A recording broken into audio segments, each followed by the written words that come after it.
Hey siblings, my name is Maureen Olulua, to be sexual abuse and rape survivor. So I'm just here to share briefly how I've been able to navigate my healing journey with the hope and prayer that my testimony and my story is going to help someone navigate their journey.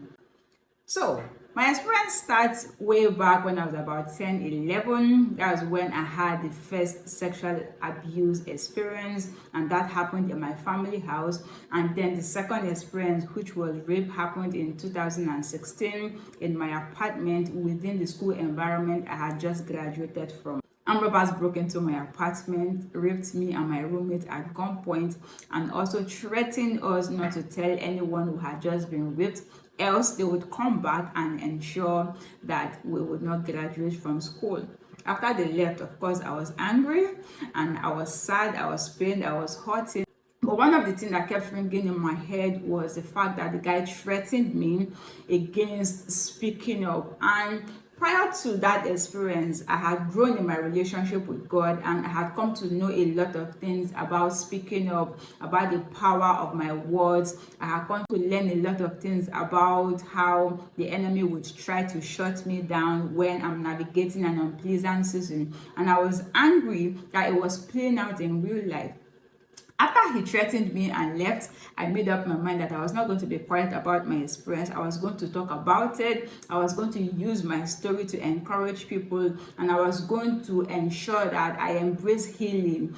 And the first step I knew towards embracing healing was talking about it. And I knew that the guy was not going to take away that healing opportunity from me. So I defied him and started talking about my experience almost immediately.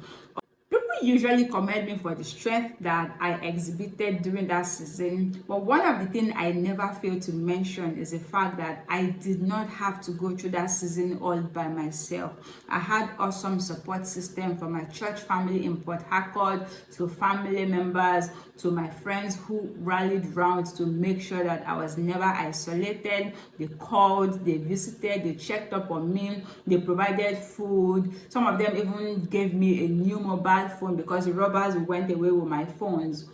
At some point, I had to go live in the house of some of my friends to make sure that I was not in that same environment where the experience had happened. So the strength that people usually commend me for is the strength of 1,000 people who were there calling, checking up on me to make sure that I was never isolated. Some of the specific support systems that I had were people from my church family, starting from my pastors, Pastor Chris and Pastor Yemisi Ugo, Uncle Dave, my leaders in my department. I had my family members who were there calling, checking up on me. I also had my boyfriend then, who is now interestingly my husband. He was also very present, very supportive. I had friends on the internet, on social media. Of course, that's because I told my story publicly, so they were always calling, checking up on me, ensuring that I was doing okay. So this is me saying thank you to everyone who was there for me. Of course, I had the presence of God heavily present. So one of the scripture that God reminded me at that point in time, immediately the rape happened, was Romans chapter 8 verse 28. And that scripture kept ringing in my spirit, and I kept reciting it over and over again. Even while I was crying, I was reciting the verse. While I was hurting, I was reciting the verse. And that was one of the most vital glimmers of hope that God gave me and helped me navigate that season. But one of the most profound things that God did for me, God also let me know that this my experience could be an opportunity for him to help and support other people navigate their journey of healing and recovery. So he kept encouraging me to speak up.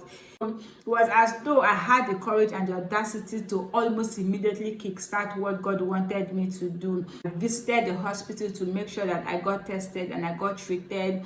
So another very helpful resource that was heavily present in my life was scriptures. I kept digging into scriptures, reminding myself of my identity, reminding myself that God loved me, reminding myself that God was going to see me through this particular season. So I summoned up the courage, of course, to try as much as possible to laugh, began to create new memories and new experiences to help my mind.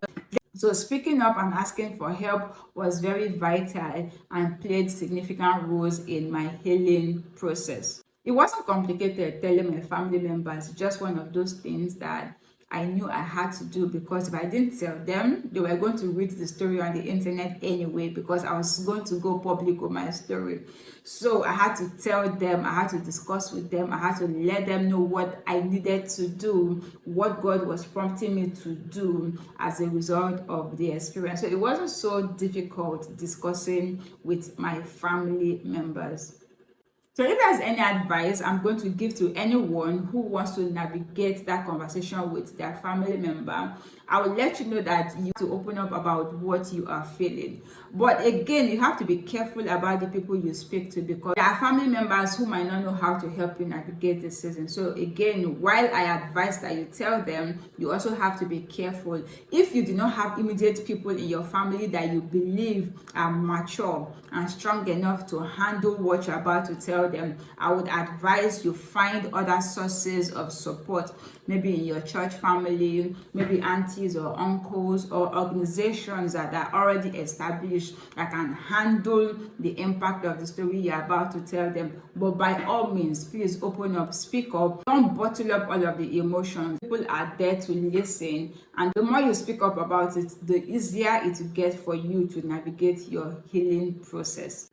So some of the coping mechanisms and self-care practices that I had to put in place for my safety and well-being was to surround myself with loving people, people who loved me, people who cared for me, people who wanted to see me get better. It was very important for me to do that, because isolation is usually very unhealthy. Another thing I did was to talk to God a lot about my experience. The more I spoke with God, the more He gave me scriptures to help me navigate the season.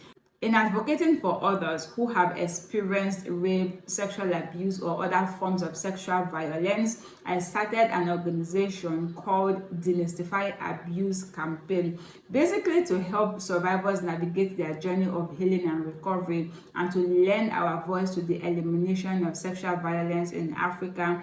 Some of the steps we have put in place to raise awareness include visiting schools, visiting IDP camps, raising awareness on social media, stewarding the conversation everywhere. We also try as much as possible to encourage parents to be accessible to their children. I usually tell parents to practice what I call holy suspicion, because you just can't assume that everybody you leave your child around is healthy and has good intentions for your children. So holy suspicion is strongly advised for parents and people who have children under their care. And for adults and young adults, we have to be extra cautious of the people that we surround ourselves with, because many times these rapists, these abusers, they look harmless.